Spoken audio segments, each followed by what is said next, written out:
Upgrades.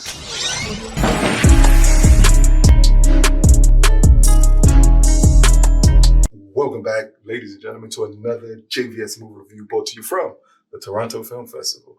This film here had the most intriguing title of the festival for me, and it was something I really wanted to see because the title alone, and the name of this movie is Boy Kills World, and it's directed by Moritz Mohr. It stars Bill Skarsgård, Jessica Rothe, Yaying Ruin. I hope I'm saying your name right. If I'm not, I apologize deeply. But here is the synopsis. A dystopian fever dream action film that follows Boy, a deaf mute with a vivid imagination. When his family is murdered, he is trained by a mysterious shaman to repress his childhood imagination and become an instrument of death. Boy Kills World lives up to its title. It's a lot of killing in this film. It's a lot of action in this film. The story makes absolutely no sense. Absolutely no sense. As Bill Skarsgård plays Boy, because that's how he's known in the movie as Boy, and we find out he is deaf, mute, and all this stuff. And the training montage we get at the beginning with the shaman and him, really good work. Really, really good work. Unfortunately, the movie falls apart when Boy becomes an adult. Because as we see the pursuit of him attempting to avenge his family's death and also atone for some mystery elements behind the shaman, all of that makes absolutely no sense. We get thrown character after character after character, and none of it makes any sense at all. Boy Kills World is very reminiscent of the mid-2000 action films where you would get a huge ensemble cast in it and you would just throw silly amounts of action at it. The Smoking Aces, the Losers, it's all in that type of thing. Even the recent one is Hotel Artemis in a way. The way those films move is the exact same way Boy Kills World moves.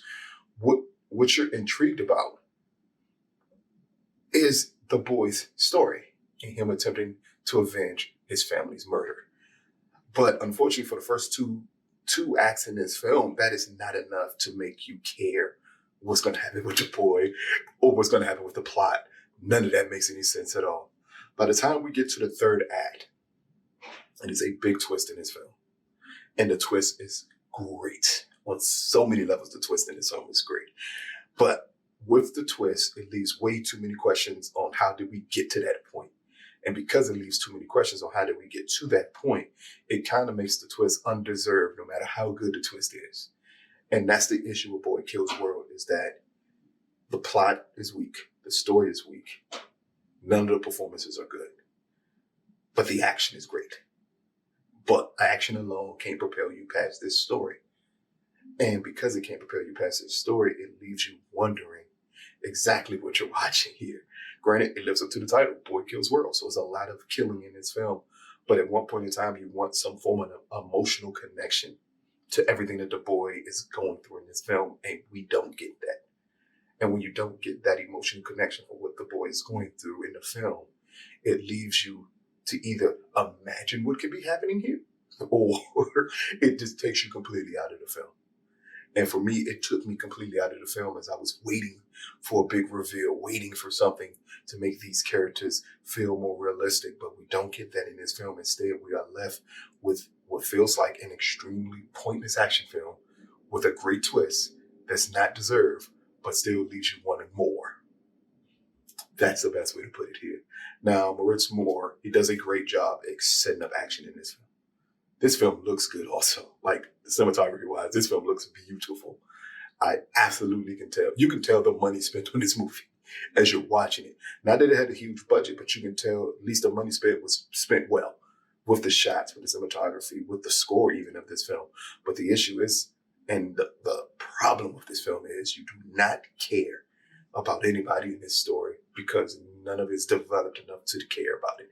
Even Boy, who's supposed to be the character you care the most about, it's just so many gaps in what can make a good character there that you're left just not caring enough to progress the story. Now, if you're just here for the action, this is for you. But just like those mid to to early 2000 action films that this film feels like it's designed after, it's going to leave you hollow and leave you wanting more, and you're not going to get it. And I think from that perspective, it's going to leave the audience wanting too much for them to think this is a good film. But Boy Kills World, brought to you from the Toronto Film Festival. Out of a possible 10, I'm going to give Boy Kills World a 5 out of 10. The action here is good, solid. Bill Skarsgård is doing everything humanly possible to make this movie entertaining. The problem is he's not given enough to do any of that. And the plot is too convoluted with too many different stories going on that it's going to completely take you out of it. And then when the big twist happens in the third act, wow, it's a huge reveal. And it's something that is, to me, one of the best twists I've seen in a film of recent memory. A twist can't make up a bad story. A twist can't make up a silly plot. And that's the problem here. The twist did not make up the flaws of this film. The twist just helps rise the film a little bit above what could have been one of the worst films of the film festival. And it took it to, okay, maybe this is a more average film that is all about action and nothing else, even with the twist in it. And that's what you're left with Boy Kills World. But check it out when it drops. Let us know what you think. This has been another JVS movie review brought to you from the Toronto Film Festival. Peace, people.